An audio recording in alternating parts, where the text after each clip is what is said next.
Thank you so much for staying with Lookup TV. This is Lookup News. Nancy Nalima here and Josephine Oko on the sign language interpretation. Let's continue. The 2023-2024 finance bill has been a subject of debate since it was tabled in the National Assembly. Proposals to increase and introduce new taxes by expanding the tax base, meeting objection from different quarters. The government is eager to finance its ambitious budget of 3.6 trillion shillings against projected revenue collection of 2.8 trillion shillings. All these taxes are imposed on people that's already struggling with a high cost of living. We take a look at what the proposals mean for both the people and businesses. Take a look.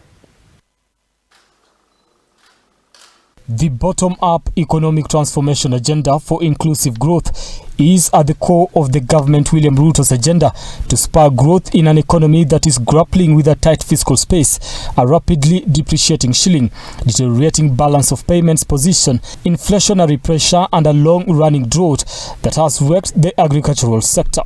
The government has set a budget of 3.6 trillion to meet the demands of the better priorities.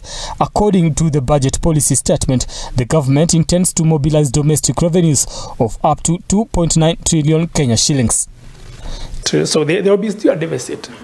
So the issue of the government not concentrating on taxing its people is a bit difficult, because this money, tax is the main source of government revenue.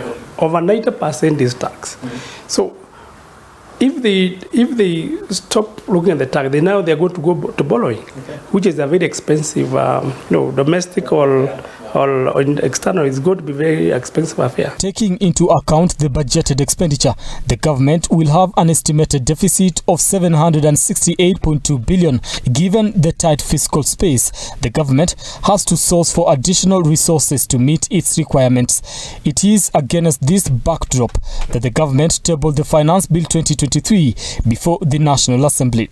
The bill proposes radical changes to the tax regime. Many of these aims to promote the government priorities while at the same time collecting additional revenues. But the taxes have elicited debate from different quarters. What effect will they have on the common mwananchi? We speak to CPA Gerald Githuku. Okay, in terms of the businesses, that's income tax. We have seen one problem. Of course, once we need to nurture SMEs.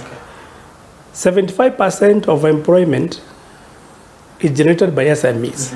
So we need to nurture them. We need first to allow them to grow under the turnover tax. Maybe as we continue, then they can be able now to be transferred to the normal tax regimes. So it's going to have an impact on SMEs, because now they're going to pay tax at 30% compared to. The tax measures proposed in the bill are looking forward to generating additional revenue of 289.3 billion Kenya shillings and stimulating the country's economic growth by an estimated 6.1%. In the event the government does not correct the projected revenue, of course there will be a deficit. They're going to borrow more internally.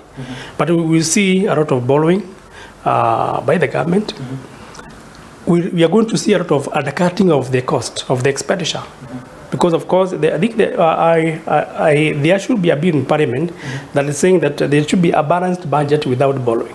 If you cannot be able to correct as much, then you need to budget on what you can be able to correct. Some of the notable changes include the introduction of a new 35% tax rate for income above 500,000 per month, taxation of content creation, and trade in digital assets such as cryptocurrency. So once the taxes are too many, of course it's going to have tax evasion is going to increase. And at the moment, the KRA might not have proper administration to ensure that all the taxpayers in this country pay taxes. Another proposal is the introduction of a 3% deduction from employees towards the affordable housing program. Employers are expected to match the employee contributions. They have already increased pay as you want to that 5%. Yeah. And then there's also the 6% for NSSF. There's 2.7% for NHIF.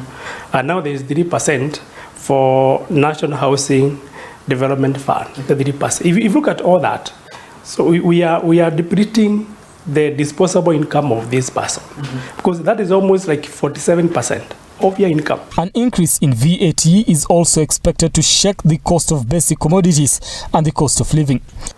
You are affecting the transport, you are affecting the manufacturing who are using generators, you are affecting, that's going to trickle all the way to Ajiko. We are going to have high inflation rates, and it's going to cost to increase the cost of living. Other proposals that will generate debate include the requirement to deposit 20% of tax disputed before appealing a decision of the Tax Appeals Tribunal at the High Court. Brian Amwai, Look Up TV. Thank you.